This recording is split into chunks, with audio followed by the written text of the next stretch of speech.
Panginoong Jesucristo, Ikaw ang aming buhay at pagkabuhay. Panginoon, pagtawag ko at paghingi ng iyong tulong. Panginoong aming mahal, pagsamo ko ay ipagpatalan. Kung ikaw ay matalaan, ito ang aming kasalanan. Lahat kami ay tatanggap ng hatol mong nakalaan.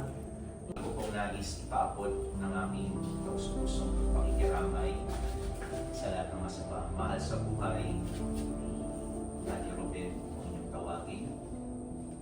Ang higit ni Sister Ella, sa kanyang mga anak, kanyang mga apo.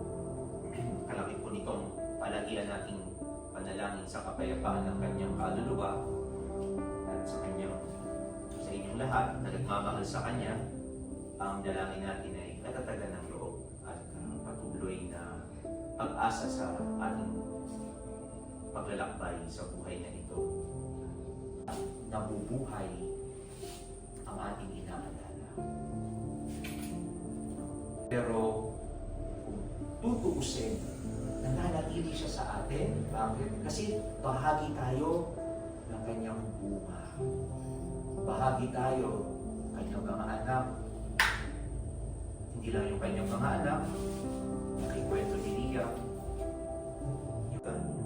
Ang aking katawan ay handog para sa inyo.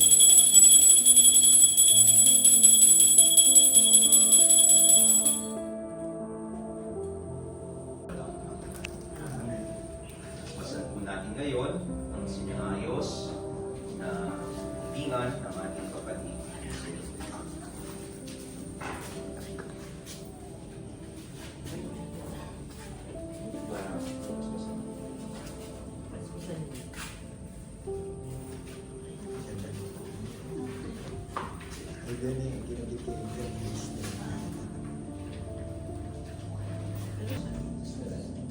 Pababaan ako.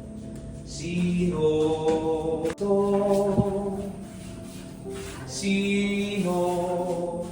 makapaghihiwalay sa atin sa pag